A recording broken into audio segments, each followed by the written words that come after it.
Kinis, manipis, minsan, madungis, pero masarap.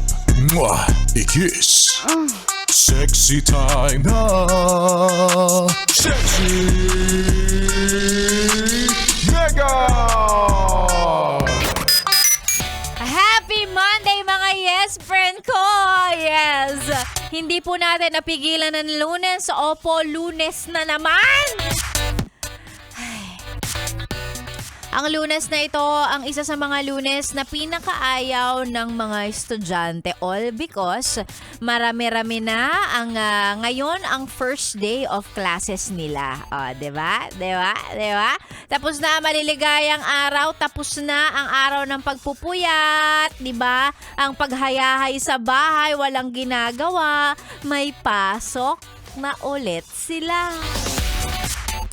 At syempre para sa ating mga nagko-commute, may kaagaw na naman tayo sa sakayan. Hindi na lang mga adulting people ang makikita mong nakapila. May mga naka-uniform na rin kasi may klase na sila. May mga estudyante na rin. Pero eto na lang no, para sa mga estudyante dyan na medyo, ano ba yan? May pasok na naman. Ayaw mo nun? May baon ka na ulit? Ha? Yan na nga lang ang pinakamagandang part ng pagiging estudyante eh. Kasi bakit? Pag tumanda talaga yung term.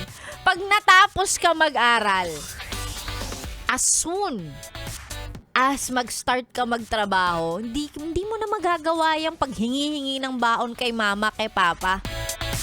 Eh pag estudyante ka, lalambing ka lang ng konti, hugas ka lang ng pinggan, konting walis-walis, linis-linis, tapos lalambing kay mama, kay papa, kay ate, kay kuya o kung kanino mang hihingian mo ng baon. Lalambing ka lang ng konti, bibigyan ka na niyan. May extra pa nga. Ang daling makakuha ng kickback. Pero pag nagtatrabaho ka na, hindi mo na magagawa yan.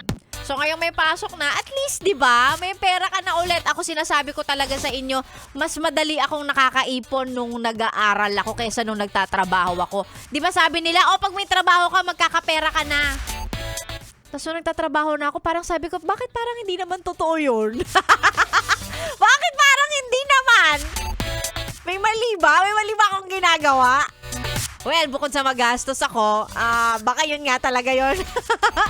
Ay nako, ngayong araw po ng Lunes, itawid natin ito para sa mga nagsimula na ang klase. Of course, hindi lang din naman mga estudyante ang busy pagka may pasok na. Ang mga nanay din, syempre. Ang mga guardian. Mga guardian?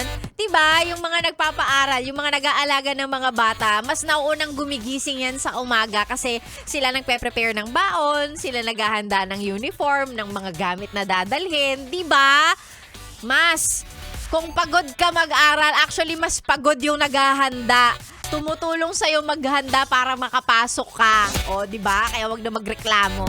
Ayan, yung mga nanay natin dyan, busy na naman. Siyempre, para sa mga bagets na back to school ngayong araw na to. Ayan. Of course, okay lang yan. Ganun talaga. Alam nyo, i-enjoy na lang natin yan. Pasasaan ba matatapos din naman yung mga nag-aaral na yan? Ikaw na nag-aaral, matatapos ka din pag magsipag ka lang.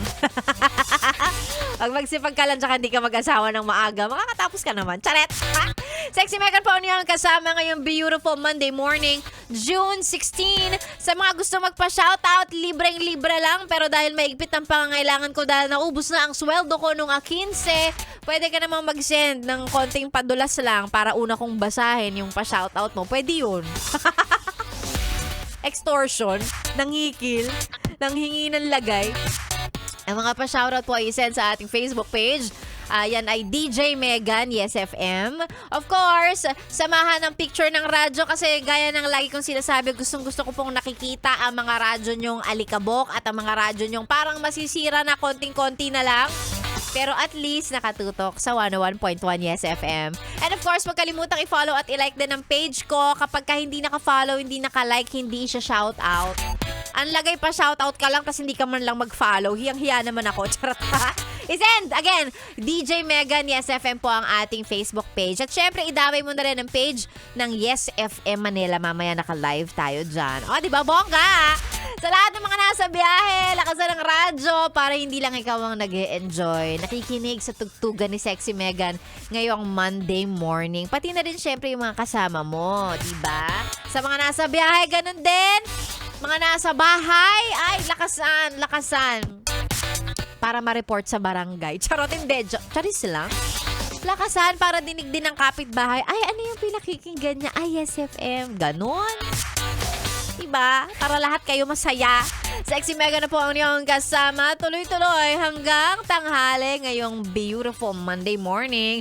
Dito lang sa stasyong masarap pakinggan. This is 101.1 Yes FM Solid! Balik muna tayo sa tugtog.